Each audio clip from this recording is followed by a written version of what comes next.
بسم اللہ الرحمن الرحیم۔ شروع اللہ کے نام سے جو سب پر مہربان ہے، بہت مہربان ہے۔ وَإِذْ قَالَ مُوسَى لِقَوْمِهِ يَا قَوْمِ اذْكُرُوا نِعْمَةَ اللَّهِ عَلَيْكُمْ إِذْ جَعَلَ فِيكُمْ أَنْبِيَاءَ وَجَعَلَكُمْ مُلُوكًا وَآتَاكُمْ مَا لَمْ يُؤْتِ أَحَدًا مِنَ الْعَالَمِينَ۔ اور اس وقت کا دھیان کرو جب موسیٰ نے اپنی قوم سے کہا تھا کہ اے میری قوم، اللہ کی اس نعمت کو یاد کرو جو اس نے تم پر نازل فرمائی ہے کہ اس نے تم میں نبی پیدا کیے، تمہیں حکمران بنایا اور تمہیں وہ کچھ عطا کیا جو تم سے پہلے دنیا جہان کے کسی فرد کو عطا نہیں کیا تھا۔ یا قوم ادخلوا الارض المقدسة التي كتب اللہ لكم ولا ترتدوا على ادبارکم فتنقلبوا خاسرین۔ اے میری قوم، اس مقدس سرزمین میں داخل ہو جاؤ جو اللہ نے تمہارے واسطے لکھ دی ہے، اور اپنی پشت کے بل پیچھے نہ لوٹو ورنہ پلٹ کر نامراد جاؤ گے۔ مقدس سرزمین سے مراد شام اور فلسطین کا علاقہ ہے، چونکہ اللہ تعالیٰ نے اس علاقے کو انبیاء کرام کو معبوس کرنے کے لیے منتخب فرمایا تھا، اس لیے اس کو مقدس فرمایا گیا ہے۔ جس واقعے کی طرف ان آیات میں اشارہ کیا گیا ہے وہ مختصراً یہ ہے کہ بنی اسرائیل کا اصل وطن شام اور بالخصوص فلسطین کا علاقہ تھا۔ فرعون نے مصر میں ان کو غلام بنا رکھا تھا۔ جب اللہ تعالیٰ کے حکم سے فرعون اور اس کا لشکر غرق ہو گیا تو اللہ تعالیٰ کی طرف سے حکم ہوا کہ اب وہ فلسطین میں جا کر آباد ہوں۔ اس وقت فلسطین پر ایک کافر قوم کا قبضہ تھا جو عمالقہ کہلاتے تھے، لہٰذا اس حکم کا لازمی تقاضا یہ تھا کہ بنی اسرائیل فلسطین جا کر عمالقہ سے جہاد کریں، مگر ساتھ ہی اللہ تعالیٰ کی طرف سے یہ وعدہ بھی کر لیا گیا تھا کہ جہاد کے نتیجے میں تمہیں فتح ہوگی، کیونکہ یہ سرزمین تمہارے مقدر میں لکھ دی گئی ہے۔ حضرت موسیٰ علیہ السلام اس حکم کی تعمیل میں فلسطین کی طرف روانہ ہوئے۔ جب فلسطین کے قریب پہنچے تو بنی اسرائیل کو پتہ چلا کہ عمالقہ تو بڑے طاقتور لوگ ہیں۔ دراصل یہ لوگ قوم عاد کی نسل سے تھے اور بڑے زبردست ڈیل ڈول کے مالک تھے۔ بنی اسرائیل ان کے ڈیل ڈول سے ڈر گئے اور یہ نہ سوچا کہ اللہ تعالیٰ کی قدرت بہت بڑی ہے اور اس نے فتح کا وعدہ کر رکھا ہے۔ قالوا یا موسیٰ ان فیہا قوما جبارین وَإِنَّا لَن نَّدْخُلَهَا حَتَّى يَخْرُجُوا مِنْهَا فَإِن يَخْرُجُوا مِنْهَا فَإِنَّا دَاخِلُونَ۔ وہ بولے اے موسیٰ، اس ملک میں تو بڑے طاقتور لوگ رہتے ہیں، اور جب تک وہ لوگ وہاں سے نکل نہ جائیں ہم ہرگز اس میں داخل نہیں ہوں گے۔ ہاں، اگر وہ وہاں سے نکل جائیں تو بے شک ہم اس میں داخل ہو جائیں گے۔ قال رجلان من الذين يخافون أنعم الله عليهم ادخلوا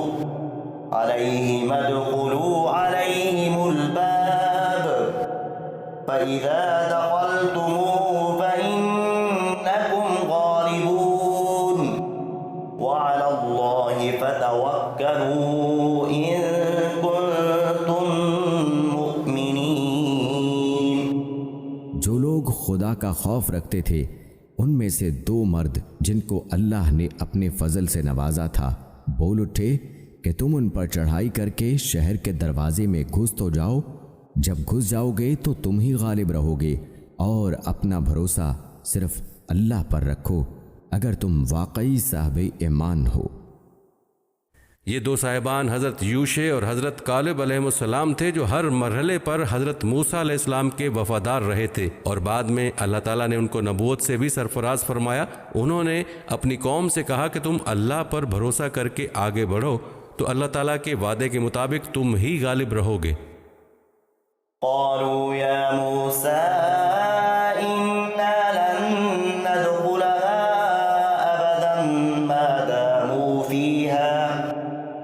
ابدا ما داموا فيها فاذهب انت وربك فقاتلا إنا هاهنا قاعدون.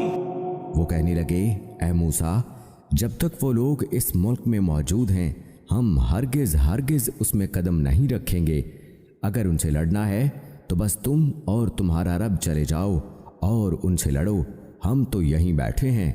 قال رب إني لا أملك إلا نفسي وأخي فافرق بيننا وبين القوم الفاسقين. موسیٰ نے کہا اے میرے پروردگار سوائے میری اپنی جان کے اور میرے بھائی کے کوئی میرے قابو میں نہیں ہے، اب آپ ہمارے ان نافرمان لوگوں کے درمیان الگ الگ فیصلہ کر دیجئے. قال فإنها محرمة عليهم 40 سنة يتيهون في الأرض فلا تأس على القوم الفاسقين.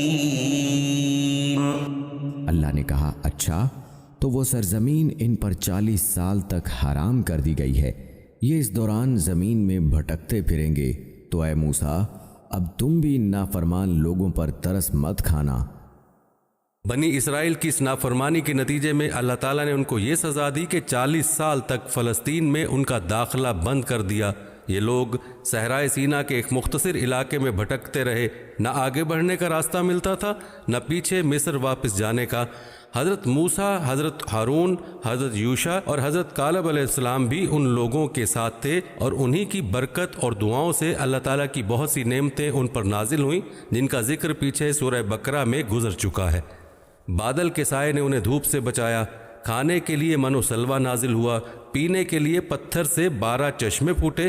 بنی اسرائیل کے لیے خانہ بدوشی کی یہ زندگی ایک سزا تھی، لیکن ان بزرگوں کے لیے اللہ تعالیٰ نے اس کو قلبی راحت کا سامان بنا دیا. حضرت ہارون اور حضرت موسیٰ علیہ السلام کے یکے بعد دیگرے اسی صحرا میں وفات ہوئی.